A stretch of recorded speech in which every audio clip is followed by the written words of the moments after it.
students, we're going to start chapter 4, hardware and software. In this chapter we will learn about what are the basically hardware and software, computer hardware, working of processor and memory, and computer software. Firstly, what is computer system? A computer system is defined as a machine that is used to generate information from data. A computer system consists of computer hardware, software and the user. का जो computer system है वो किसका collection है, कैसे define करेंगे हम उसको? ये एज अ मशीन वर्क करता है. कैसे वर्क करता है? As a machine that is used to generate information from data. Means जो इनपुट एज अ डाटा इसको प्रोवाइड किया जाता है, ये उसको क्या करता है? इंफॉर्मेशन में प्रोसेस करता है. क्लियर? ये आपको आउटपुट में क्या प्रोवाइड कराता है? एक meaningful information.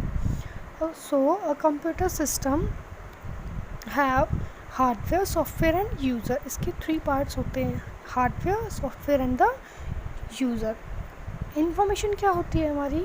Information is meaningful data. Means जो डाटा हमने कंप्यूटर सिस्टम को दिया था प्रोसेस करने के लिए, उसको ये प्रोवाइड कराता है एक मीनिंगफुल इन्फॉर्मेशन की तरह.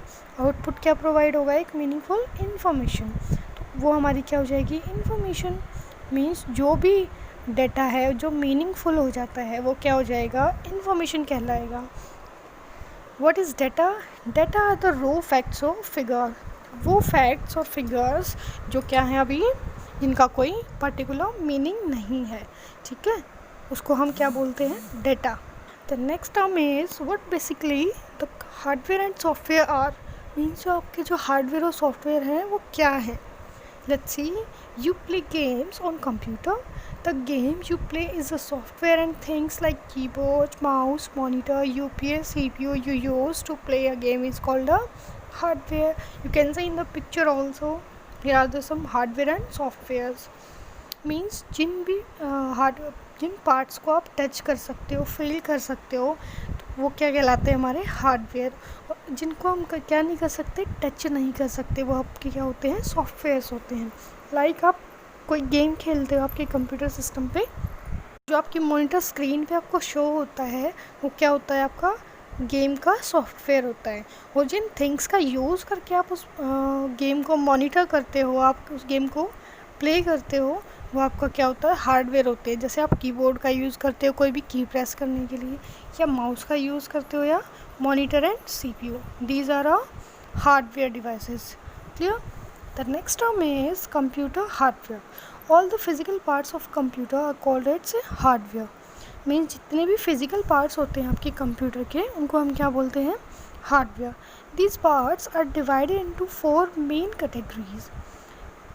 First one is output devices, then input devices, memory devices and processor, or you can say CPU. Clear? What is output device?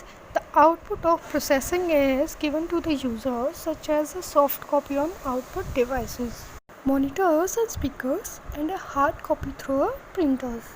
किसी भी इंफॉर्मेशन को अगर हम प्रोसेस करते हैं तो उसका जो आउटपुट होगा वह उसकी जो सॉफ्ट कॉपी होगी वो हमारी कहाँ पे शो होगी? आपके मॉनिटर स्क्रीन पे शो होगी. वो हमारी क्या बोली जाएगी? Soft copy. ठीक है. जो हार्ड कॉपी होगी वो किसके थ्रू हम एक्सेस कर सकते हैं? प्रिंटर्स की हेल्प से. तो ये कुछ आउटपुट डिवाइसेस होते हैं. जैसे हमारा लाइक प्रिंटर से हमें क्या मिला? हार्ड कॉपी रिसीव हुई है. मीन्स पेपर पे आपको क्या मिला है? आउटपुट रिसीव हुआ है आपका. ठीक है. The next one is memory devices.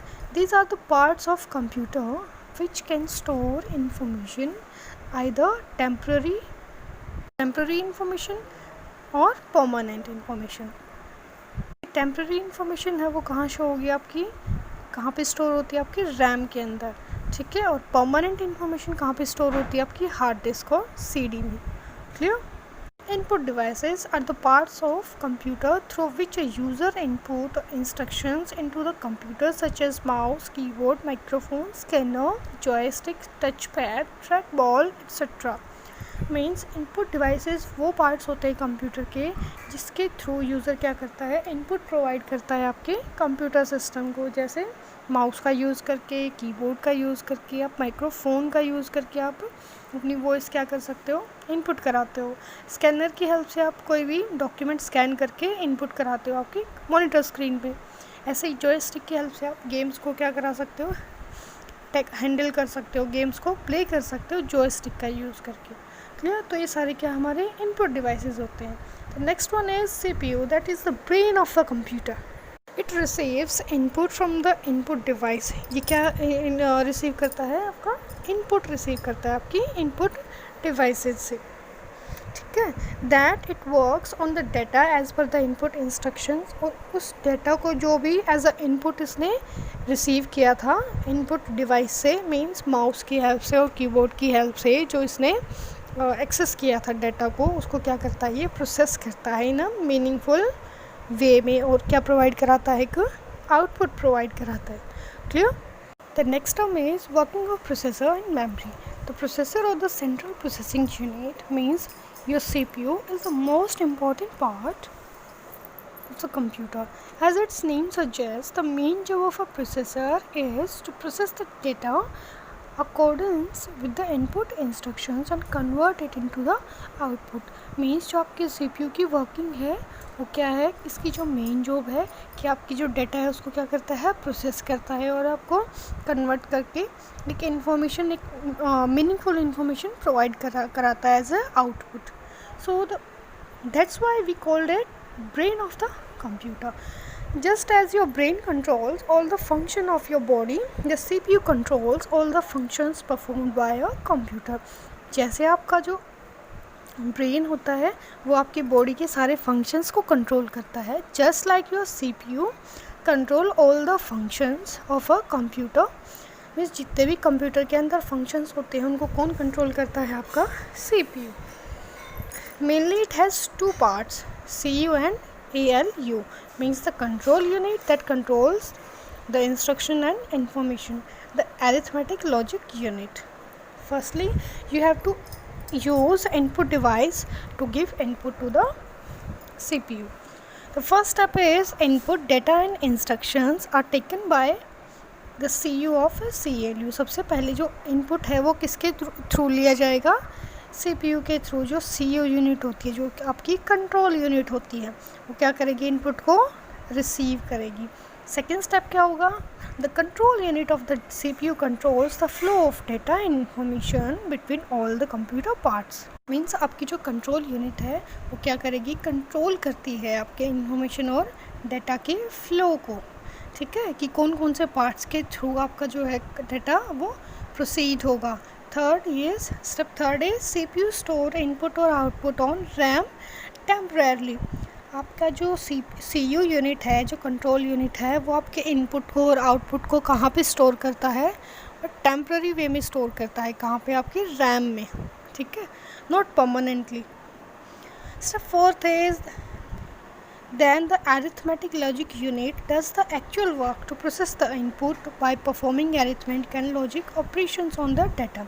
उसके बाद आपके इनपुट को रैम में स्टोर करने के बाद नेक्स्ट स्टेप क्या होगा, आपकी जो ALU यूनिट है वो आपके डाटा को प्रोसेस करेगी, किसकी हेल्प से, ऑपरेशंस की हेल्प से।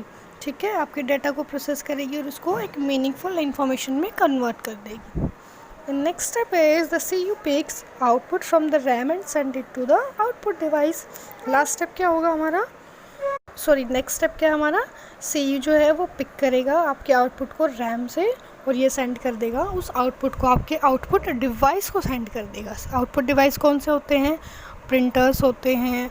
ठीक है, इसकी हेल्प से आप क्या हो जाएगा, आपका जो आउटपुट है वो आपको आउटपुट डिवाइस से रिसीव होगा। Next is users store the output और work done on the computer permanently on the storage device like the hard disk. जो यूज़र हैं, मीन्स हम जो यूज़ करते हैं कंप्यूटर सिस्टम को, हमने जो आउटपुट चाहिए था उसको हम क्या कर सकते हैं, परमानेंटली स्टोर कर सकते हैं आपकी हार्ड डिस्क के अंदर, जो आपकी CPU के अंदर ही पहले से इनबिल्ट होती है। तो ये कुछ स्टेप्स थे। So I hope you understand the concept, students. Thank you.